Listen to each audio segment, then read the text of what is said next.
Bonsoir à toutes, bonsoir à tous, bienvenue dans votre 7-8. Dans l'actualité de ce jeudi 21 septembre, il planait comme un air de festival de Cannes au château de Versailles hier soir, mercredi 20 septembre. Le roi Charles III et la reine Camilla ont dîné dans la Galerie des Glaces avec le couple présidentiel Emmanuel et Brigitte Macron. Retour sur cette soirée historique. Et ça va swinguer jusqu'au 24 septembre sur le golf national de Saint-Quentin en Yvelines. L'Open de France revient pour sa 105e édition et réunit les meilleurs joueurs français cette année. Des idées de sortie également dans votre 7-8. À l'approche du week-end, Gabriel Gontier vous a sélectionné quelques bons plans. Au programme également le théâtre de Saint-Quentin en Yvelines qui fête ses 30 ans, mais aussi une visite dans les coulisses du château de Maison à Maisons-Laffitte. Et puis comme d'habitude, l'invité du 7-8 en deuxième partie d'émission avec Florence Bergeau-Blacker, anthropologue et chercheuse au CNRS. Elle a reçu des menaces de mort depuis la parution de son livre Le frérisme et ses réseaux, qui évoque le mouvement des frères musulmans. Elle tenait une conférence à l'université de Versailles-Saint-Quentin en Yvelines cette semaine. Patrice Carmouze l'a interrogée sur sa situation et celle de l'université.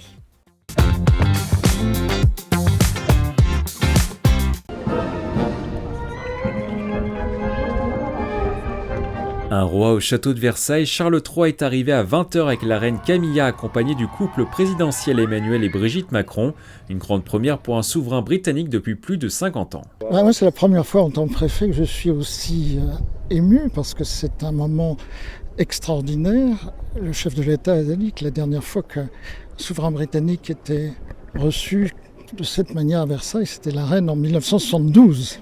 Donc évidemment, c'est un très grand moment. Avant son arrivée, 150 prestigieux invités ont traversé la cour royale du château pour se rendre sur le tapis rouge.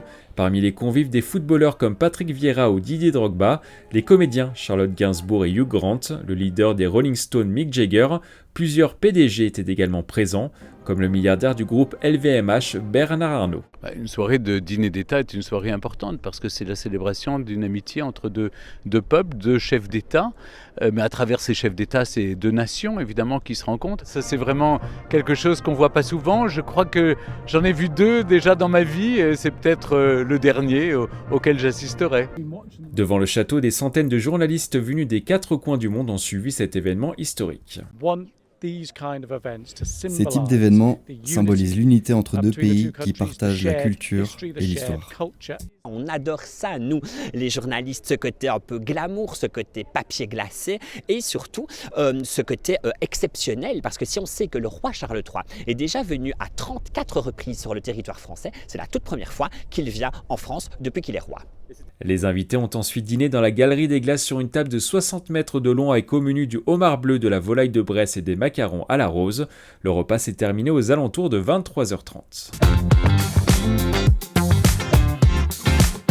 Aujourd'hui, ce jeudi 21 septembre, c'est le début de l'Open de France de golf ici à Saint-Quentin en Yvelines. À mes côtés, Philippe Pilato, le directeur du golf national de Saint-Quentin en Yvelines. Alors cette première journée, ça se passe comment ? C'est humide. C'était une matinée humide, mais qui laisse présager de belles journées. Aujourd'hui, les conditions étaient quand même assez compliquées, mais bon, on a eu quand même un score de -7 avec Tom Kim, 18e joueur mondial, qui a fait ce score incroyable aujourd'hui. Mais sinon, voilà, tout est beau, tout est propre, de façon à continuer la semaine. Ouais. Les greens sont comment ? Les greens sont excellemment bons. Honnêtement, ils ont bien répondu ce matin. C'était un bon test. Ils sont rapides. Ils étaient à 11.9 ce matin au Stimp. Ce qui veut dire que c'est une très bonne vitesse pour un tournoi de cette qualité-là. Et ils ont bien répondu par rapport à toute la pluie qu'on a eue ce matin. Oui, tout à fait. On est sur cette 105e édition de l'Open de France de golf. Qui va l'emporter cette année ? Est-ce qu'il y a des favoris qui se dégagent ? Tom Kim montre le bout de son nez. Après, derrière, nous, on a des joueurs comme Julien Brun, des joueurs comme Antoine Rosner. Pas mal, un bel escadron de joueurs français qui est là. Maintenant, on va voir. Mais un Kim ou un Horschel, ça serait bien pour le tournoi. Oui, il y a des têtes d'affiche, justement. Kim, qui est le nouveau prodige sud-coréen qu'on pourra voir jusqu'à ce dimanche ici à Saint-Quentin en Yvelines. Oui. C'est vraiment l'avenir du golf ? Kim, ouais, c'est vraiment un prodige du golf, ouais, effectivement, on le voit, et puis on le voit par rapport à ce qu'il a pu, la qualité de son jeu aujourd'hui, dans les conditions qui étaient extrêmement compliquées. Tous les joueurs l'ont dit, que les conditions étaient très très difficiles, et je pense que c'était peut-être aussi un petit repérage par rapport à l'an prochain, par rapport aux Jeux Olympiques. Les Français, du coup, c'est compliqué pour eux. Ouais, c'est un petit peu plus dur. Après, ils jouent à domicile. Après, c'est toujours un peu compliqué pour les Français parce qu'après, ils sont quand même très sollicités. Les familles sont là. Je pense que c'est un tournoi un petit peu particulier les concernant. Et c'est vrai que ça reste quand même un sport où c'est important de rester dans sa bulle. Et dès l'instant où il y a peut-être des éléments un peu extérieurs, c'est peut-être un peu plus difficile de se mettre dans le jeu. Cet Open of France, c'est le dernier avant les Jeux Olympiques de 2024. Oui, on va dire que c'est la dernière répétition avant les Jeux Olympiques. Donc pour nous, c'est très bien, pour les équipes aussi. Ça nous a permis de voir un petit peu, dans le cadre de la préparation du parcours, parce que préparation qui se fait maintenant post-été. Donc comme on l'a vu cet été, avec un peu de sécheresse et des conditions qui sont quand même pas très favorable pour monter le parcours à ce niveau-là. Donc ça nous a permis de tirer des enseignements de façon à pouvoir proposer un parcours incroyable l'an prochain dans le cadre des Jeux Olympiques. Oui. Et est-ce qu'on peut dire que déjà le golf national est prêt pour accueillir cette épreuve ? Ouais, il y a encore du travail, il y a beaucoup de travail. C'est-à-dire que là maintenant le focus, là on finit la semaine, d'accord, on finit dimanche soir, on fait un peu la fête, on fait ce tournoi, et ensuite à partir de la semaine prochaine, on va se concentrer sur les Jeux Olympiques. Ce qu'il faut, c'est que le parcours soit exceptionnel pour les Jeux Olympiques, et on a encore là maintenant ce qui est entre le mois d'octobre et puis fin juin de l'année prochaine pour préparer le parcours. Donc on a encore du temps. Mais le temps passe vite et le focus, ça va être de proposer aux joueurs, aux meilleures joueuses et meilleurs joueurs mondiaux un parcours incroyable. Merci Philippe Pilato. L'Open de France est jusqu'à ce dimanche ici à Saint-Quentin-en-Yvelines et on le promet, dimanche il y aura du soleil.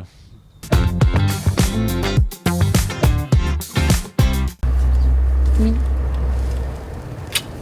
Un lien d'amour face à la maladie. Myriam Engelbert, 57 ans, vit à Écuvilly dans les Yvelines. En 2019, lors d'une réunion de famille, ses proches s'aperçoivent de ses pertes de mémoire. Après analyse, le diagnostic tombe. Elle est atteinte d'Alzheimer précoce. Un moment douloureux amplifié par le manque d'empathie de certains médecins. J'ai refusé. Et j'ai dit non. Et puis j'ai dit de toute façon, bon, je suis un peu une battante quand même. Et j'ai dit de toute façon, je ne m'arrêterai jamais. C'est une prison, hein. Moi, je le vois comme tel, hein. Alors bien sûr, on vient vous sortir, etc. Mais moi, je ne peux plus prendre ma voiture et partir et puis faire ce que je veux faire. Hein. Donc pour moi, je suis en prison dans ma maison. Un frein dans la poursuite de ses projets. Avant sa maladie, Myriam aimait faire des randonnées seule sur plusieurs kilomètres. Sa perte d'orientation due aux troubles cognitifs l'empêche de vivre sa passion en toute autonomie. Et là, je ne peux plus bouger, je suis dépendante, tout le temps. Donc c'est lourd. Et puis après, qu'est-ce qu'on fait ? Quand je me retrouve seule, voilà, je touche. J'ai le côté tactile qui prend le dessus, comme quelqu'un qui est aveugle, alors qu'on ne l'est pas.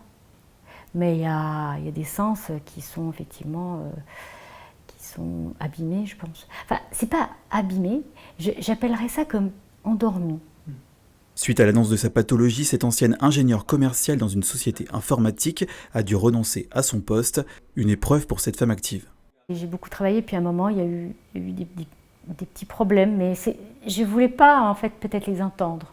Je ne voulais pas les voir, parce que, pour moi, j'adore j'adore ce job. Hein. Courses, cuisine ou sortie, une auxiliaire de vie accompagne Myriam plusieurs fois par semaine dans les actes de la vie quotidienne. Une épaule précieuse pour son mari Hervé, malgré ses difficultés à cumuler son métier de banquier avec son rôle d'aidant. C'est un peu le jour sans fin. Parce que tous les jours, on recommence les mêmes choses, les mêmes rituels. Il faut aider à l'habillement, moi, tous les jours, je suis obligé de m'occuper de tous les à côté, faire à manger, faire les lessives, faire le ménage. Grâce à l'association France Alzheimer, Myriam participe désormais à des groupes de parole entre malades jeunes, un moyen pour ce couple de libérer la parole pour mieux vivre la maladie.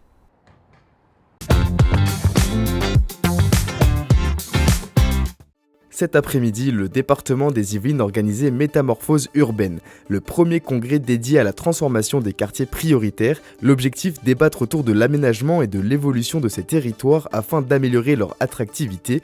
Experts, élus locaux, bailleurs et associations étaient réunis au Phénix de Chanteloup-les-Vignes.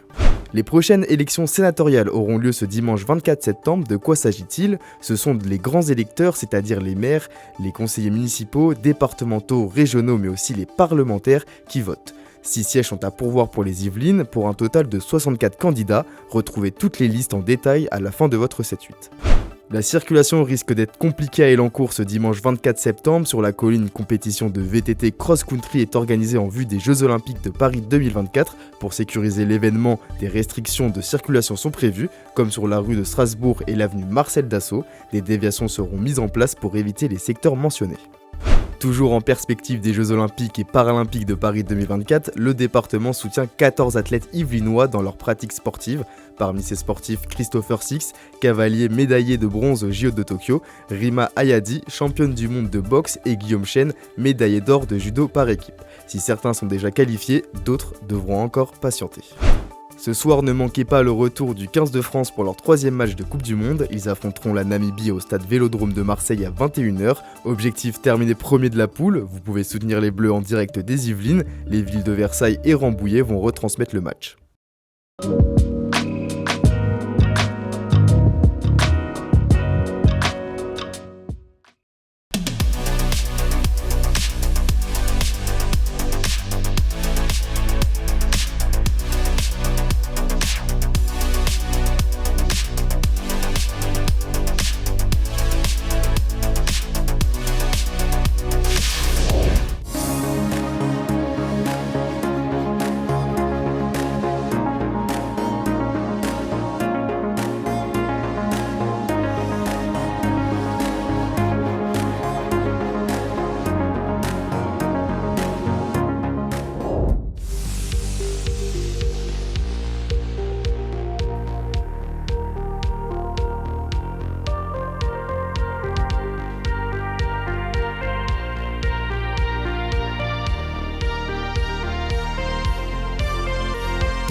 fêter les 30 ans, non pas de la scène nationale, mais du bâtiment qui abrite à la fois le théâtre, mais également le MUMED, c'est-à-dire le musée de la ville, et la médiathèque du Canal. Voilà, la scène nationale, elle a été scène nationale 2 ans avant, c'était en 1991. Et elle a bougé dans ce lieu-là, ce magnifique lieu conçu par l'architecte Stanislas Fischer. Ce lieu, ce bâtiment est un véritable marqueur pour l'activité artistique et culturelle de l'agglomération de Saint-Quentin. Il est repéré, y compris par ceux qui ne font que passer ici, ou bien les quelques-uns qui ne rentrent pas encore dans ce lieu-là. Et puis c'était assez intéressant aussi, cette concomitance des dates entre les 30 ans et puis le début des travaux de rénovation du théâtre qui va commencer dans quelques mois. Ouais, bien sûr. Un programme qui va se dérouler aussi bien dans le théâtre que devant la médiathèque du Canal que à l'accueil de la médiathèque, puisqu'il y aura à la fois des performances, un projet participatif, chanté, dansé, qui s'appelle We Can Be Heroes. Il va y avoir une installation d'une loge, ce qu'on appelle une loge, à l'accueil de la médiathèque du Canal.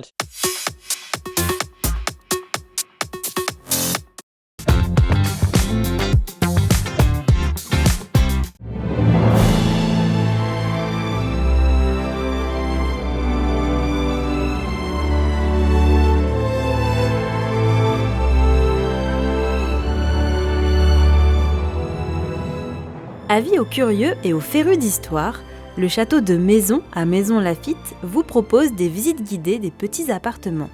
Du haut de la coupole, grâce à un petit escalier dérobé, découvrez des espaces normalement fermés à la visite. On se trouve effectivement dans un des petits appartements du château, de maison.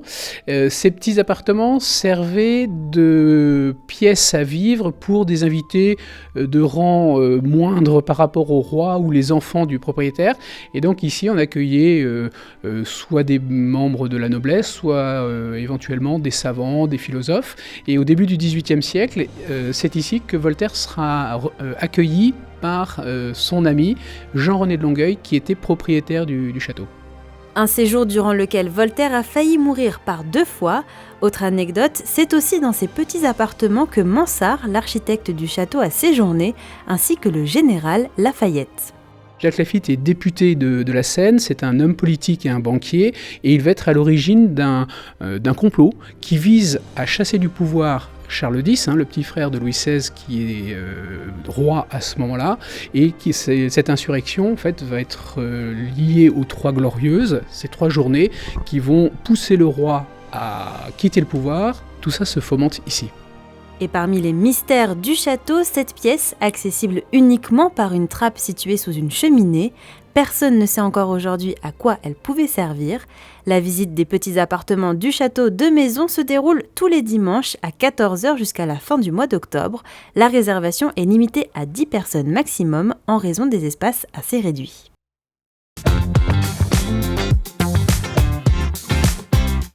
Pas de doute, nous sommes bien en automne. Demain matin, le ciel sera toujours gris avec de la pluie sur une bonne partie des Yvelines. Seul le secteur de Mantes-la-Jolie devrait être épargné. Au niveau des températures, ça se rafraîchit de plus en plus. Il fera 12 degrés en moyenne. Dans l'après-midi, nous devrions avoir une amélioration avec quelques éclaircies. Côté température, il fera 16 degrés à Versailles et Rambouillet et 17 degrés à Mantes-la-Jolie et Houdan. Et pour les prévisions météo du week-end, samedi, le soleil devrait refaire son apparition dans les Yvelines avec des températures minimales à 8-9 degrés et des maximales à 18-19 degrés. Dimanche, un grand soleil est annoncé sur une bonne partie du département. Seul le secteur de Versailles reste quelque peu nuageux. Côté température, les minimales seront à 6-7 degrés et les maximales à 20-21 degrés. Tout de suite, l'invité du 7-8 avec Patrice Carmouze.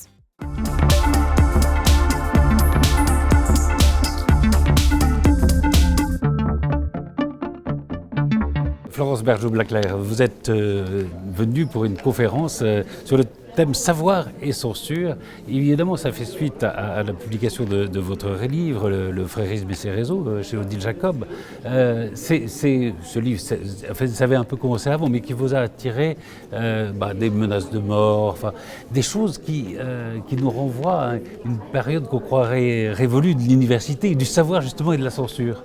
Oui, ici j'ai été un petit peu le cobaye de cette séance, puisque je ne faisais pas l'analyse du contenu du livre, oui. Mais plutôt j'ai essayé de donner quelques éléments d'éclairage sur mon expérience de chercheur, effectivement surprise par la violence des intimidations, des menaces, des pressions qui continuent d'avoir lieu autour de moi et de mon ouvrage. Et surtout l'absence, c'est ça qui est remarquable, de critiques de fond.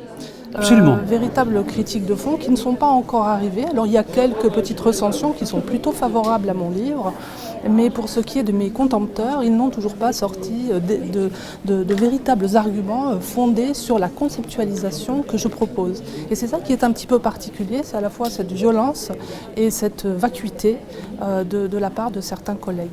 Qu'est-ce que cette violence et au fond ce blocage nous dit de l'université française ? L'université, en principe, c'est le lieu en effet des savoirs et on ne peut tout à fait ne pas être d'accord avec une thèse.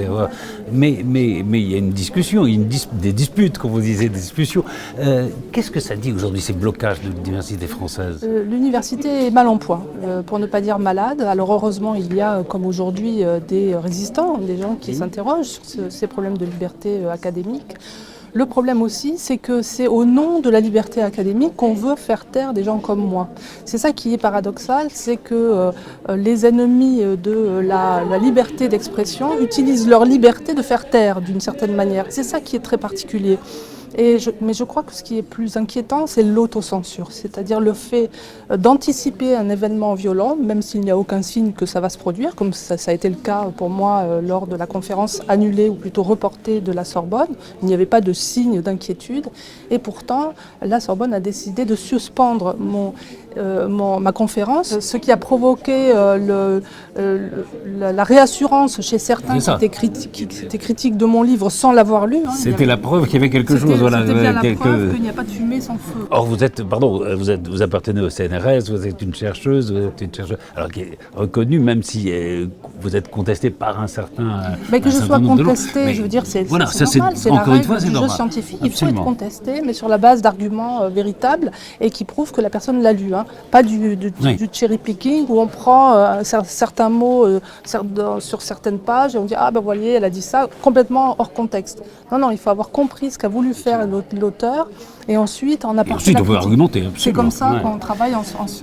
Et tout à l'heure vous avez dit depuis la publication de ce livre, alors votre travail universitaire est quand même devenu extrêmement difficile. Vous ne pouvez pas avoir des étudiants parce que ça gâcherait peut-être leur carrière, parce que le secteur est tenu par une certaine idéologie. Est-ce que vous n'êtes pas aussi victime de ce mouvement comme ça, on dit pas de vague, quoi? Oui, il y a le pas de vaguisme, comme on dit, il y a la lâcheté, mais il y a surtout ce qu'on pourrait appeler l'irresponsabilité. Plus personne ne se sent responsable. La grande machine à produire de la connaissance fonctionne, chacun a son petit salaire à la fin du mois. Les médias s'emparent de certains sujets, en font des choses complètement différentes de ce qui a été produit vraiment dans l'arène universitaire. Et puis ça continue comme ça. C'est pour ça que, et cette conférence l'a montré, il nous faut réfléchir maintenant sur les moyens de véritablement protéger la liberté de recherche et de réfléchir ensemble avec les étudiants. Moi j'étais surpris, il y a beaucoup d'étudiants aujourd'hui, donc ils s'intéressent véritablement au sujet et ils ont raison. Il faut réfléchir avec eux aux moyens d'améliorer cette situation. Alors il y a une chose, c'est que vous faites des conférences sur savoir et censure. Du coup, on parle presque plus du fond du livre, ce qui est quand même dommage. Ça sera la deuxième partie. Je ne désespère pas, il vient de sortir, il sort en janvier. Je sais que, en tout cas moi, je suis contactée par les Britanniques, les Danois, les Suédois, les Indiens aussi s'intéressent à mon livre.